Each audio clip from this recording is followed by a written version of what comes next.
అమలాపురానికి ఒక విశేషం. మీ లలిత జ్యువెలరీ అమలాపురానికి వచ్చేసింది. డిసెంబర్ 16న బ్రహ్మాండమైన ప్రారంభోత్సవం. లలిత జ్యువెలరీ. ఇప్పుడు ఎవరికి ఊరికే రావు. ఇప్పుడు కేసీఆర్ గారి బిహేవియర్ కావచ్చు, మెంటాలిటీ కావచ్చు, ఆయన యాక్టివిటీస్ మీకు అంటే గ్రేట్ అచీవర్గా అంటే ఏం లేదు. ఇప్పుడు నేను కేసీఆర్ నుండి అంటే ఏం లేదమ్మా, సమాజంలో తిరుగుతున్నప్పుడు ఎప్పుడు మనము నిత్య విద్యార్థిగానే ఉండాలి.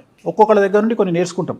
ఇప్పుడు జగన్మోహన్ రెడ్డి గారి దగ్గర నుండి రేవంత్ రెడ్డి గారి దగ్గర నుండి నేర్చుకున్నది ఏంటంటే, నేను జగన్మోహన్ రెడ్డి గారు జైలుకు పోయినా కూడా ఒక సీఎం కొడుకు అయ్యి ఉండి అన్ని డబ్బులుండి కూడా జైలుకు పోయి కష్టాలు అనుభవించి కూడా ఆయన ఎప్పుడు తన కాన్ఫిడెన్స్ను కోల్పోలే. అట్లనే రేవంత్ రెడ్డి గారు కూడా 109 కేసులు పెడితే కూడా ఆయన ఎప్పుడు చెల్లించలే. ఆయన టార్గెట్ సీఎం పదవే. సో అట్లా ఉన్నారు కాబట్టి వాళ్ళు అచీవర్స్ అయ్యారు. వాళ్ళు అంత హార్డ్ వర్క్ చేయకపోతే చాలామంది ఏదో ఉత్తుత ఇవాళ వేణుస్వామి వచ్చి టీవీ ముందర కూర్చొని మాట్లాడలే, ఒక టంగ్ స్లిప్ అయ్యి నోరు జారితే 30 ml అన్నట్టుంటుంది కథ. టీవీలో టెలికాస్ట్ అవుతుంది. గుర్తుంది కదా? గుర్తుందో మర్చిపోయినా మనం. గుర్తుంది. మరి అట్లుంటుంది కథ. మనం ఒక్కసారి ఎయిర్లోకి వెళ్ళిపోయింది అనుకో, వాయిస్ ఆడుకుంటారు జనాలు. అట్లనే కేసీఆర్ గారు అడ్మినిస్ట్రేటర్ అయిన తర్వాత రాజశేఖర రెడ్డి గారి దగ్గర ఉన్న గొప్పతనం ఏంది అంటే, పెద్ద ఆయన దగ్గర ఉన్నది ఏంటి అంటే ప్రేమతో సరెండర్ అయ్యేవాళ్ళు. పెద్ద ఆయనకు కేసీఆర్ గారికి భయంతో సరెండర్ అవుతారు. తేడా అది. రాజశేఖర రెడ్డి గారు ప్రేమతో సరెండర్ అయిపోతారు. ఇదే భయం అక్కడ కూడా ఉండేది, కానీ ప్రేమతో సరెండర్ అయ్యారు. ఈయనకు భయంతో సరెండర్ అయ్యారు. మొత్తం మీద నువ్వు భయమో ప్రేమలో సరెండర్ కావడం ముఖ్యం. ఆధీనంలో ఉంచుకోవడం. నాకు అది నచ్చింది. ఆ కమాండ్ చేయడం అనేది గొప్ప విషయం. ఏకఛత్రాధిపత్యం ఇక అంతే. ఇక ఏకఛత్రాధిపత్యం. సరే ఇప్పుడు రేపు వచ్చిండా రాలేదా తర్వాత ఏమైతే దశాచిత్రం, అరే అటు దశ తిరిగిందిరా. నిజంగా దశ తిరిగింది అయింది. 2014 నుండి 24 వరకు ఈ కింగ్ అంటే కింగ్ లెక్కనే బతికిండు. పెద్ద ఆయన రాజశేఖర రెడ్డి గారు కూడా కింగ్ లానే బతికారు. సౌత్ పాలిటిక్స్కి సంబంధించి వీళ్ళు గుర్తుంచుకోవాల్సిన, వీళ్ళ పరిపాలన గుర్తుంచుకునే విధంగా ఉంటుంది అనటానికి చాలా అంశాలు ఉన్నాయి. తెలంగాణ జాతిపిత కేసీఆర్ అది ఒక్కటి చాలమ్మా. ఆయన ఏం చేసిండు అనేది సెకండరీ. తెలంగాణ రావాలి అనేది నా చిరకాల వాంఛ. తెలంగాణ తీసుకొచ్చాడు. ఆయన సీఎంగా ఉన్నా లేకపోయినా ఆయన తెలంగాణ జాతిపిత, ఆయన అచీవర్ అంతే. నాకు తెలంగాణ ఇచ్చిన జాతిపిత అంతే. ఇంకా ఆయన పేరు అది చరిత్రలో నిలిచిపోతుంది. ఇక అది మామూలు కాదు కదా. ఆయన సీఎంలు ఇవన్నీ వేస్ట్ మాటలు.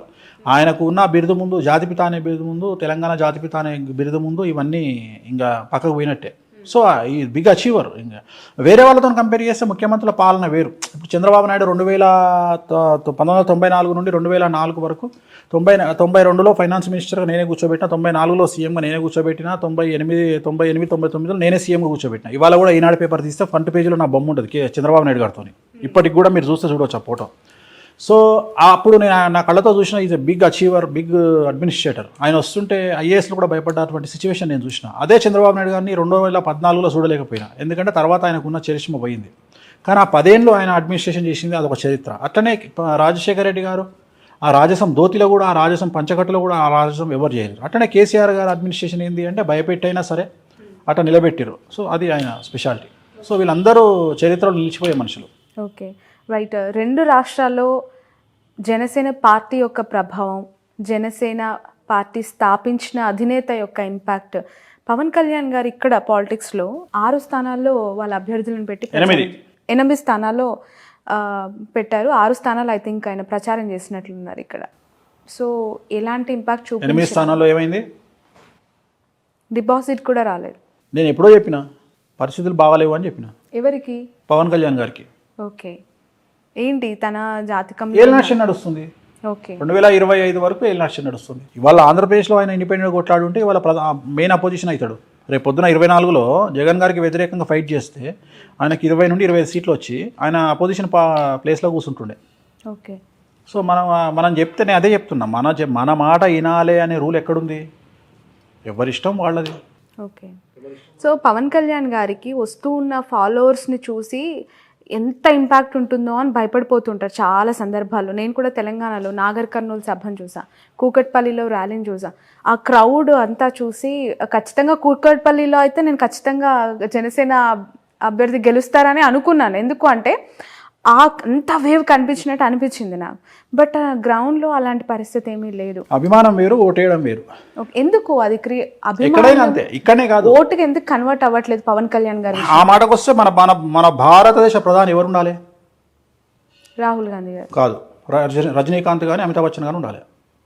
మీరు ఇటు కంపారిజన్ ఓకే. వాళ్ళిద్దరే ఉండాలి. అప్పుడు భారతదేశానికే కాదు, ప్రతి స్టేట్ సీఎం ఒక సినిమా యాక్టర్ అయి ఉండాలి. అంతే కదా. హయ్యెస్ట్ జనాలు ఎవరికి వస్తారు? తలైవకి వస్తారు. రజనీకాంత్ వచ్చిండు అనుకో, జనాలందరూ వచ్చి నిలబడతారు రోడ్డు మీద. మరి ఆయన ప్రధానమంత్రి కావాలి, అమితాబ్ బచ్చన్ రాష్ట్రపతి కావాలి. అట్లనే మిగిలిన స్టేట్ సీఎంలందరూ ఆయా స్టేట్ హీరోలు కావాలి. ఎందుకైతే లేరు? ఎన్టీ రామారావు తర్వాత ఎందుకు అంత అవుతుంది? ఇవాళ తెలుగుదేశం పార్టీ అధినేతను తీసుకుపోయి జైల్లో పెట్టినా కానీ మాట్లాడకుండా జూనియర్ ఎన్టీఆర్ ఎందుకు మాట్లాడతలేడు? అంటే నిజాలు తెలుసు కాబట్టి, గ్రౌండ్ లెవెల్లో పరిస్థితులు అనుకూలంగా లేవు కాబట్టి. రైట్. బాదాంకాయలు పల్లికాయలు అమ్ముకునేటోడు కూడా వన్ డేలో సెలబ్రిటీ అవుతాడు. అంత మాత్రం మనకు ఓట్లు వేస్తామనుకుంటే తప్పు. ఓకే. రైట్. బర్రెలు కాల్చుకునే అక్క వీడియో పెడితే సపోర్ట్ కొడతాం, కానీ ఓట్లు వేయం, ఓన్లీ సపోర్ట్ కొడతాం. ఓకే. అంతే.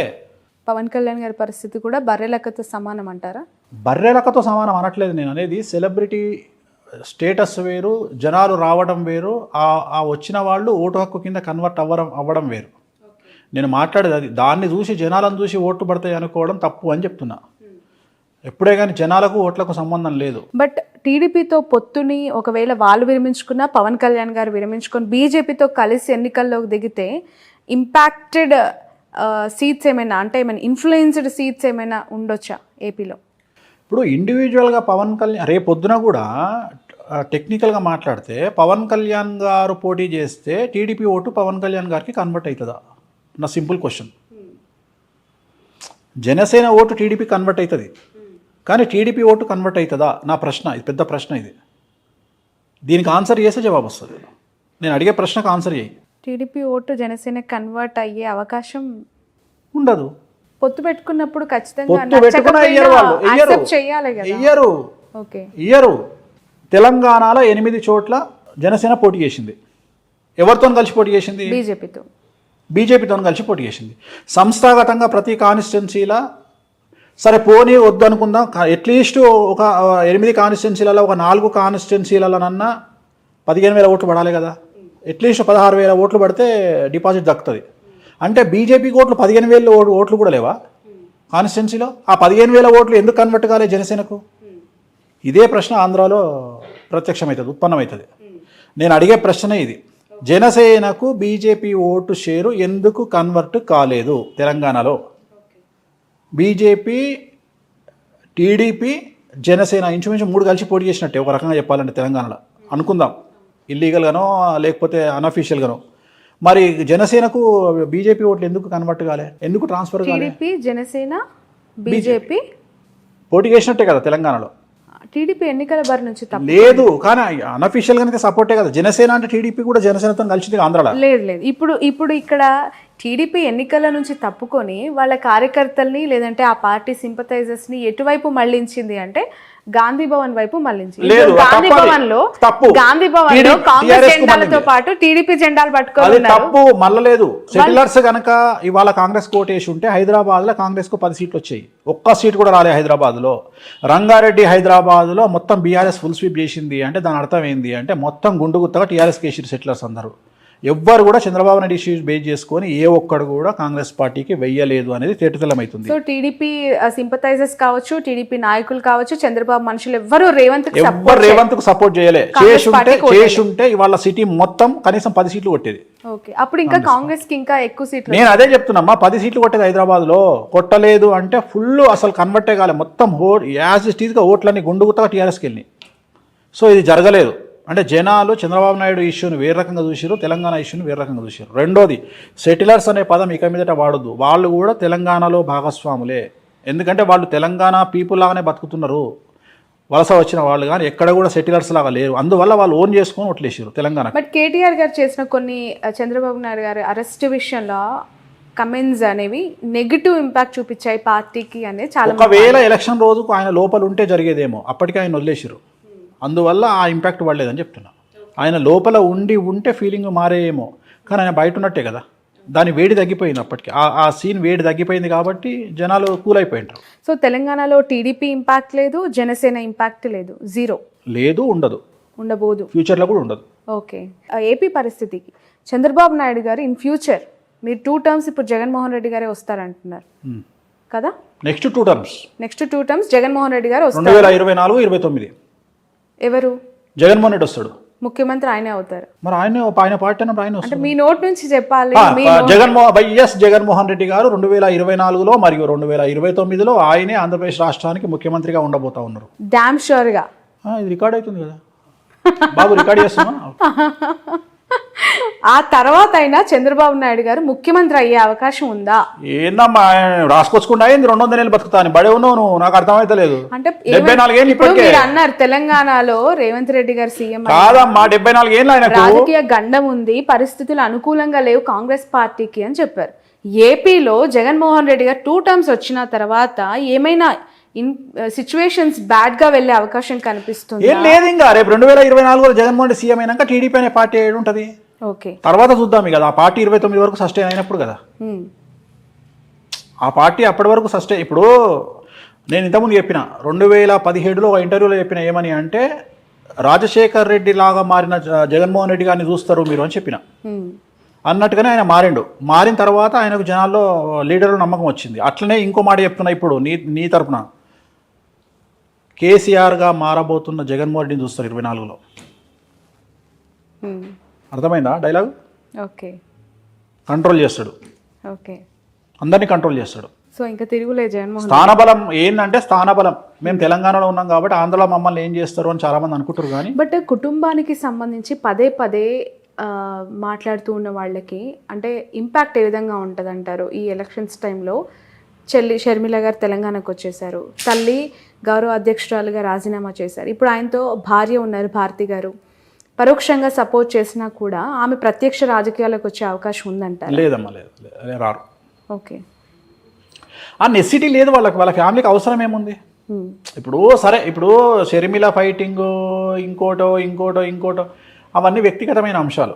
ఇప్పుడు తెలంగాణలో నాకు తెలిసిన ఫ్యామిలీ ఉంది, అన్న టీఆర్ఎస్లో ఉన్నాడు, తమ్ముడు బీజేపీలో ఉన్నాడు, వాళ్ళ పెద్దన్న కాంగ్రెస్లో ఉన్నాడు. వాళ్ళు అనామకులు కాబట్టి వాళ్ళ గురించి మాట్లాడుకోము. ఇది సీఎం ఫ్యామిలీ కాబట్టి మాట్లాడుకుంటున్నాం. అట్లా ఎన్ని ఫ్యామిలీలు లేవు తెలంగాణలో, నాకు తెలిసిన వాళ్ళు మస్తు మంది ఉన్నారు. ఓకే, సో అది కామన్ కదా, దాన్ని పెద్ద విశేషించి మాట్లాడుకోవాల్సినటువంటి అవసరం లేదు. వాళ్ళ జాతకరీత్యా ఉంటుంది. షర్మిల జాతకము, షర్మిల ఆంధ్రప్రదేశ్లో ఎంపీ కావాలి అంటే జగన్మోహన్ రెడ్డి చెప్పినట్టు ఉంటుంది, అన్న నాకు ఎంపీ అంటది, రాజ్యసభ ఇస్తాడు, ఎంపీ ఇస్తాడు, పోతుంది. ఆమె జాతకంలో రాజయోగం అనుభవించే పరిస్థితి లేదు కాబట్టి వ్యతిరేకమైన నిర్ణయాలు తీసుకుంటుంది. So actually nothing but decision. ఆమె తీసుకునే నిర్ణయాలు ఆమె జీవితము. ఆమె పార్టీ పెట్టినా, తెలంగాణలో కాంగ్రెస్ పార్టీకి పోయినా, లేకపోతే ఇంకో మాట మాట్లాడినా, ఇవన్నీ కూడా రాజకీయ జాతకపరమైన అంశాలే కదా. సో ఆమె తీసుకునే నిర్ణయాలు, ఆమె మాట్లాడే మాటలు ఆమె జీవితాన్ని డిసైడ్ చేస్తాయి. ఎలా ఉండబోతుంది అంటారు షర్మిల యొక్క పెద్ద గొప్పగా ఉండదు.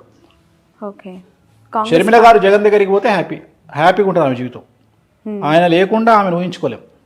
వెళ్ళే అవకాశం ఉందంటారు? ఎందుకంటే నీకు బాగా క్లోజ్ అమ్మా, నాకు తెలుసమ్మా, నీకు అమితమైనటువంటి ప్రేమ, నీకు చాలా క్లోజ్ షర్మిల. ప్రొఫెషన్ వేరు, వ్యక్తిగత మామూలుగానే అంటున్నా తల్లి, చెప్పట్లేదు. చాలా మందికి ఏంటంటే, ఇప్పుడు నేను మీకు డీకే శివకుమార్ అత్యంత సన్నిహితుడు అంట, కానీ ఆ సన్నిహితం ఎంతవరకు ఉండాలో అంతవరకే. షర్మిలమ్మ గారు పార్టీ పెట్టినప్పటి నుంచి టిల్ టుడే ప్రతి ఒక్క పొలిటికల్ యాక్టివిటీ పైన నా కవరేజ్ ఉంది. అండ్ ఒక మహిళ, ఇప్పుడు కల్వకుంట్ల కవిత గారు అవ్వచ్చు, ఇటు మన షర్మిల గారు అవ్వచ్చు. ఇప్పుడు షర్మిల గారి గురించి మనం ఇప్పుడు కాదు, పార్టీ పెట్టిన రోజు నుండి మాట్లాడుకుంటున్నాం. నేను ఎప్పుడైనా పాజిటివ్ గా మాట్లాడినా, మొత్తం ఇరగదీస్తుంది అని చెప్పిన, 1% ఇంపాక్ట్ కూడా ఉండదని చెప్పిన, నిజమైంది కదా. నేనేం మాటలు మార్చట్లేదు కదా.